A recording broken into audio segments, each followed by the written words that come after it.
Kolay gelsin. Kardeşim baksana. Aç mısın? Alayım. Evet. Gel atla. Hangi araba? Geliyorum ben şimdi. Ulan işe de geç kalacağız da neyse. Bir tavuk döner dürüm aynı.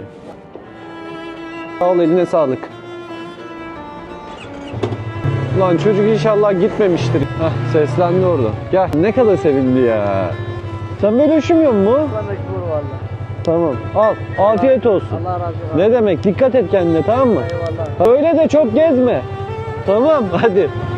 Yani alnın teriyle para kazanıyor. Ben de görürsem destek olurum yani.